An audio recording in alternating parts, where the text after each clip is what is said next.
Así que iba a arrancar directamente con el caso, después más o menos desarrollar en base a eso, ¿sí? Así que arrancamos, tenemos un paciente de 16 años que como antecedentes tiene un síndrome de Wolff-Parkinson-White, ¿sí? Como fe actual, él ingresa una ablación programada del haz anómalo, ¿sí? Durante el procedimiento, como por ejemplo a Chávez, que luego de aislar el haz anómalo, solicita administrar una ampolla de adenosina, ¿sí? Como preguntas disparadoras, arrancamos como ¿cuál es la característica electrocardiográfica de este síndrome? Que es el PR largo con QRS angosto, PR corto con QRS ancho, o PR largo con onda T picuda, o onda T picuda con PR corto. ¿Cuál les parece que sería? PR corto. Sí, con el QRS ancho, Me ¿no? parece, sí. Perfecto. Por ahí es algo que es un síndrome que en la facultad incluso se nombra bastante, así que uno por ahí a veces lo tiene un poco presente, ¿sí? Con la característica específica del electro. Y como otra pregunta, ¿para qué tipo de arritmia se suele indicar la adenosina? ¿Para el FA, el flutter, la taquicardia paroxística supraventricular o el Wolff-Parkinson-White sin conducción por el nodo AB? Para la TPS. Perfecto. Igual que hay como una trampita que el Wolff. Si hay sin conducción por el nodo AB es porque también hay una con conducción por el nodo AB, que en esa en particular es la que se podría indicar, ¿sí? Como una salvedad que hay. Por eso un poco más específico, no es tan fácil darse cuenta en el electro. Nosotros en líneas generales, los pacientes que están preexcitados, por ahí evitamos usar la adenosina, porque no sabemos bien por qué nodo va a conducir, ¿no? Pero sí, es claro que para TPS lo indicamos siempre, e incluso a veces algunas taquiarritmias que ocurre es angosto, que la verdad que el electro es muy difícil, ¿no? Si está a 160 o 180 de frecuencia cardíaca, decir este PS o es un flutter. A veces la adenosina es la maniobra que nos ayuda a nosotros teniendo que interpretar qué tipo de arritmia es, porque es la que nos va a abrir el nodo AB, o sea, nos va a frenar. Así que el síndrome de Wolff-Parkinson-White es un síndrome de preexcitación que describe la presencia de una vía de conducción accesoria, ¿sí? Que va a unir las aurículas con los ventrículos asociada a cuadros de taquiarritmias. Suele tener un riesgo ligeramente superior de presentar muerte súbita de origen cardíaco con respecto a la población sana que depende de las características de la vía accesoria. Sí, acá nos metemos mucho con los periodos refractarios de cada as, sobre todo, ¿sí? Que eso es lo que nos interesa. ¿Por qué as nos va a conducir más o menos? ¿Sí? Esta es una manera de ejemplificar, más que nada por la anatomía, porque es interesante y también es importante para nosotros tenerla siempre presente, porque es lo que nos va a ayudar a interpretar cómo es el electro y por qué se comporta de esta manera la arritmia. Acá lo que podemos ver que estaría el nodo sinus, nodo AB, los haces internodales con la conducción normal, ¿sí? Por el haz de His, rama derecha, rama izquierda, ¿sí? Esta sería la conducción normal, fisiológica de todos, ¿sí? O la mayoría de nosotros que estamos acá. Y esta sería el haz anómalo, ¿sí? Es un haz extra que lo que es llamativo es que se saltea sobre todo el nodo auriculoventricular. Entonces, como estos van a despolarizarse, porque la verdad que el ritmo va a salir del nodo sinusal, como que van a empezar a despolarizar al mismo tiempo, ¿sí? Por este camino, el camino uno vamos a decirle, y este camino, el camino 2. Lo llamativo es que el camino uno va a tener siempre el freno fisiológico del nodo AB. En cambio, el 2 no, porque lo está puenteando, lo está salteando, ¿sí? Eso es lo importante porque es lo que nos da la característica del electro, que es la onda delta. Se debe a esto, porque esto se va a empezar a despolarizar antes, ¿sí? Por eso el par va a ser corto, ¿sí? Acá es un ejemplo también que vemos la imagen que no siempre es de este lado el haz, puede ser izquierdo, puede ser derecho. Hoy la implicancia clínica que tiene esto es más que nada para el electrofisiólogo porque es el que va a decidir, ¿no? Qué tipo de ablación va a realizar y a dónde va a hacer, si tiene que hacer la punción transeptal o no, si es la de izquierdo o la de derecho. Obviamente la de izquierdo son las que él tiene que hacer la punción transeptal y llegar hacia el BI, el de derecho no. Y esta será la formación de la onda delta que se da por la despolarización precoz, llamémosle, ¿sí? Y acá se ve bien un ejemplo de cómo estaría despolarizándose bien por la vía normal y cómo se produce este freno fisiológico, ¿sí? Que será el segmento PR. Así que en el electro vamos a ver generalmente onda P, sinusal, salvo que haya alteraciones, un intervalo PR acortado, que es menor a 0,12 segundos, la presencia de la onda delta, por lo que hablábamos recién que se formaba, el QRS ancho, debido a la presencia de la onda delta, y altos grados de precipitación, el QRS puede ser similar a un bloqueo de rama y alteraciones de la repolarización, ¿sí? Tanto en el segmento CT como en la onda T. Generalmente se ven como que hay infra-ST difusos con las T negativas, pero lo llamativo de estas T es que son T asimétricas, ¿sí? Recordemos que siempre las T que nos tienen que más preocupar son las simétricas, ¿sí? Que esas ya nos hablarían de cardiopatía isquémica probablemente, que pueda haber o no, si no, siempre de acuerdo al contexto de cada paciente. Acá se ve un ejemplo que es bastante claro, ¿sí? Que vemos acá el cemento PR que estaría cortado con la presencia de la onda delta, ¿sí? Nada, se ve bastante bien, bastante conciso. Acá hay un ligero infradesnivel del ST, que la verdad que es todo debido al trastorno de la despolarización misma, ¿sí? No sería un infra-ST que nos saldría de isquemia en este momento. Y la adenosina, ¿sí? Es un nucleósido purínico endógeno que tiene un efecto dromotrópico negativo en el nodo auriculoventricular, ¿sí? Activa receptores purínicos, que son receptores adenosina A1 y A2 de la superficie celular, produce relajación de la musculatura lisa por inhibición del flujo lento de entrada de calcio y activación de la anilciclasa mediada por receptores A2 en células de musculatura lisa también. Las dosis se escalonan, ¿sí? Uno generalmente empieza con una dosis de 6 miligramos, seguida por una de 12 miligramos, más que nada en los adultos, y tiene una semilla plasmática muy corta, que se consigue en segundos, y siempre los efectos son en los 15, 20 o hasta 30 segundos, ¿verdad? Que es muy rápido el efecto que generamos con la adenosina, ¿sí? Siempre hay que hacerlo en el ambiente hospitalario, con el paciente conectado, monitoreo multiparamétrico, y los elementos para una eventual intubación, si más que nada si el paciente entra en paro. Eh, Esto siempre es importante remarcarlo. Nosotros la verdad que hemos hecho a veces el uso de adenosina en los pisos en clínica médica, al menos con el carro de desfibrilador al lado. Si la verdad que el carro de paro a veces no lo hemos tenido, ya es una mea culpa que uno siempre tiene que hacer, ¿no? Siempre estar preparado para la peor situación posible. Generalmente se indica para las TPS, si me cambio el comida vial, se hacen 100 miligramos endovenosos directo en unos segundos y después con un lavado rápido con el fisio. Realmente lo que hacemos con el paciente, si lo tenemos, bueno, generalmente los tenemos acostados, es elevar el miembro por donde vamos a pasar la medicación, pongámosle miembro izquierdo, pasamos la adenosina, realmente con una llave de 3 vías, e inmediatamente hacemos un bolo con solución fisiológica para lavar sobre todo, ¿sí? Y generalmente estamos haciendo un electro en el momento, puede ser la derivación de 2 de 3 B1, B2, generalmente la que tengamos mejor registro de la onda P sobre todo, ¿sí? Cuando tengamos un buen registro, hacemos un trazado largo mientras hacemos la aplicación de la adenosina. La verdad que no me percaté, podría haber juntado algunas fotos, debo tener algunos electros ahí que generalmente la hacemos siempre. Alguno escondido debemos tener por ahí. Y se puede repetir la dosis, ¿sí? Pero con el doble, ¿sí? 12 miligramos de la misma manera. Hay bibliografía que la verdad que indica que se puede repetir incluso una tercera vez con esta dosis, que será el doble de la inicial, ¿sí? En mi poca experiencia, la que no he visto tampoco tantos, generalmente con la primera dosis al menos ya vemos un freno, abre el electro, vemos como podemos constatar que vuelve a sinusal. A veces suelen volver, pero con la segunda dosis ya suelen terminar, ¿sí? Si no sale con eso, ni tampoco con algún tipo de antiarrítmico, podemos decir la amiodarona, y lamentablemente podría que sea el paciente realice una corrección eléctrica, ¿sí? No son pacientes que podemos tener una frecuencia cardíaca de 150 a 160 por la vida. Parte contraindicada en el bloqueo B de segundo o tercer grado, excepto se llama marcapasos, los pacientes con asma, pues POC, se debe a la hiperactividad y los que están en una hipotensión grave, ¿sí? Toda taquiarritmia que descompensa al paciente, independientemente de cuál sea ventricular, sea supraventricular, la que sea, hay que hacer cardioversión eléctrica, ¿sí? No importa el contexto, pero toda que descompensa al paciente, hay que hacer cardioversión.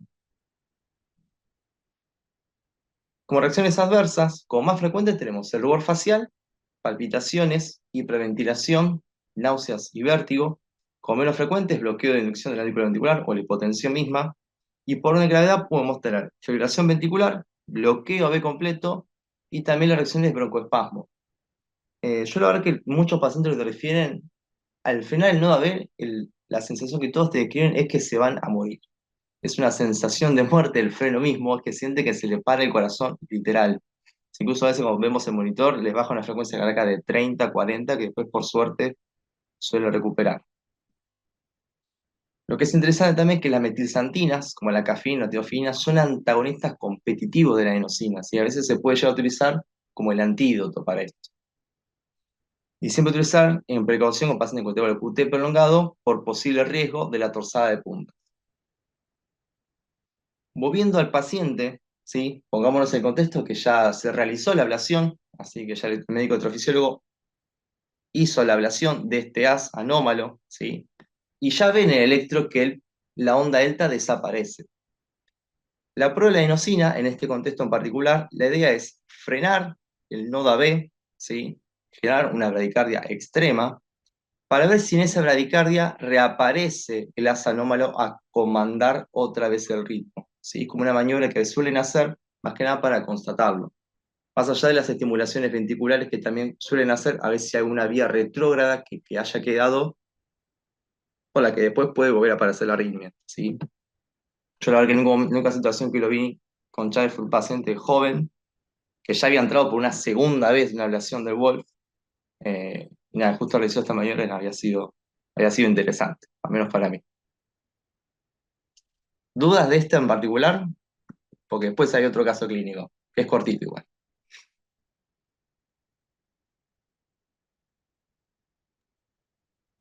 Por mi parte, no. Bueno, cualquier cosita igual, las dudas después lo podemos echar en persona, ningún problema.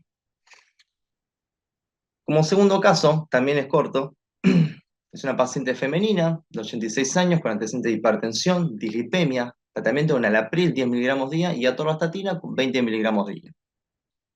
Ella como efecto actual consulta por un cuadro de mareos asociados a síncope de 7 días de evolución y el ingreso se encuentra en buen estado general, lo vital está a una TA de 160-70, una frecuencia cardíaca de 30, afebril y apneica, así una frecuencia respiratoria que está conservada.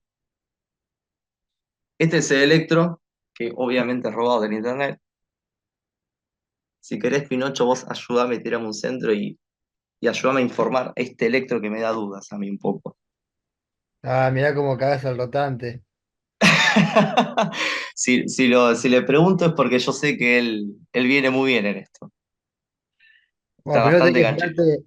fijate si es sinusal o no, viendo la onda P. Acá por Ahí. suerte tenemos un dedo largo que te ayuda un poco a identificar. Lo más Sí, importante a veces de estos electros, que por ahí a veces es un poco difícil poder explicarlo así, hay que agarrar una hoja y marcar la sonda P, al menos dos sondas P, correr la hoja y ver dónde cae la sonda P. Porque muchas veces da dudas, ¿sí? Hay que tener en cuenta si no puede ser otro tipo de bloqueo, ya que al igual claramente es un poco visible. sí, o sea, lo que veo es como que las ondas P no todas conducen y como que las O ondas P van por ninguna. un lado y puede ser que el complejo vayan por otro, lo que Parece sería como un Totalmente. que, bloqueo AB completo. Es un bloqueo de parece completo. que En cae una excepción sonda aurículo ventricular. Perfecto. sí. ¿Y qué más hay? El resto del informe electro, ¿cómo lo haríamos? Ya vemos que es un ritmo no sinusal, por bloqueo AB completo, lo podemos poner de esa manera. Sí, también los complejos parecen estar ensanchados, son complejos anchos.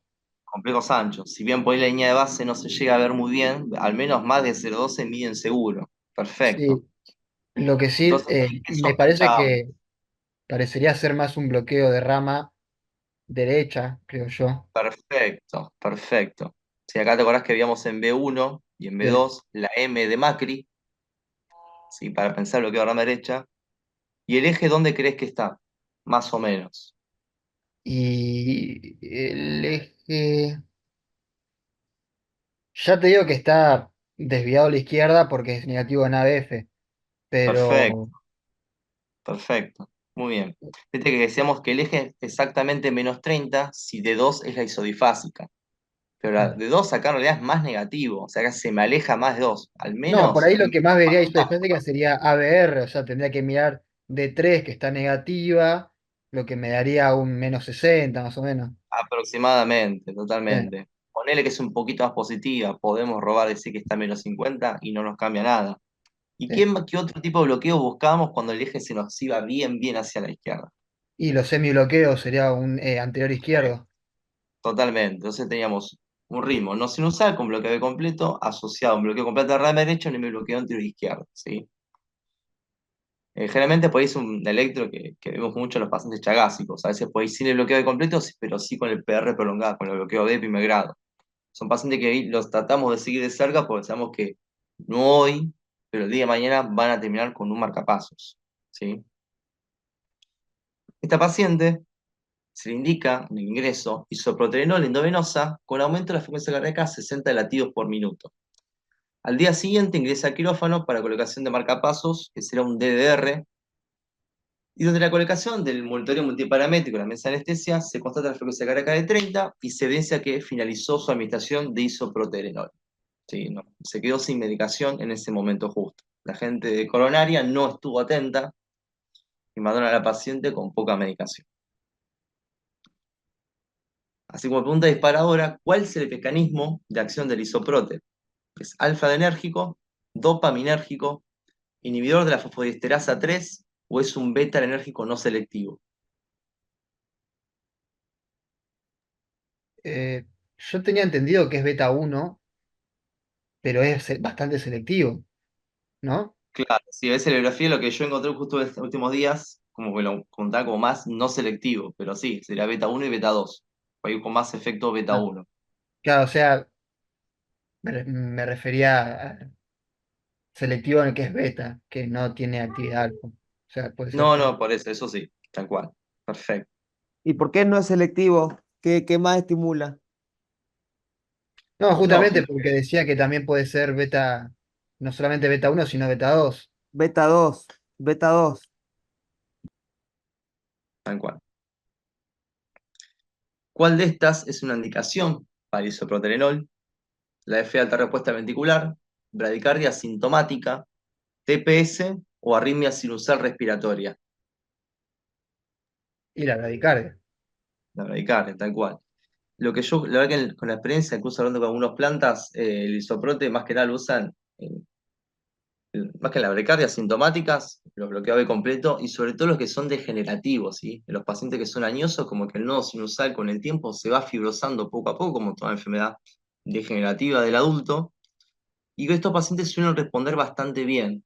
Distinto es el contexto del bloqueo AB completo en contexto de infarto, ¿sí? Por ahí el tipo de inotrópico que vamos a usar va a ser otro, más la dopamina, ¿sí?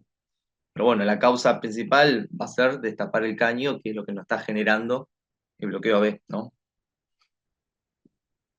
El isoprote es un agonista enérgico beta no selectivo con efectos inotrópicos y conotrópicos positivos, genera aumento del gasto cardíaco, aumento de la frecuencia cardíaca, aumento de la contractilidad cardíaca, vasodilatación periférica, disminución de la presión arterial diastólica, relajación del músculo liso bronquial, gastrointestinal y uterino. La indicación generalmente sería el bloqueo cardíaco que no requiere estimulación, que si no requiere estimulación sería colocación de marcapasos transitorio, por ejemplo, o incluso uno permanente. Y también bradicardia severa por bloqueo cardíaco. Se contraindica en angina de pecho, taquiarritmias, arritmias ventriculares persistentes, intoxicación por digoxina, alergia a la sulfamida. Con el contexto de la angina de pecho, más que nada asociado al tema del doble producto que nosotros insistimos bastante, ¿no? Que sería la presión arterial y la frecuencia cardíaca.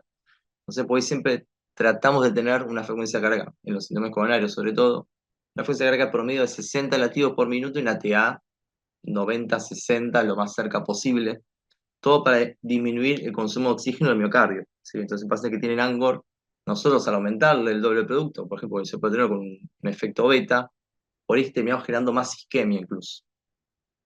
Lo mismo nos pasa con el tema de la dobutamina, que a veces hay que poner la balanza, ¿no? En el contexto, pero bueno, tema de otra charla.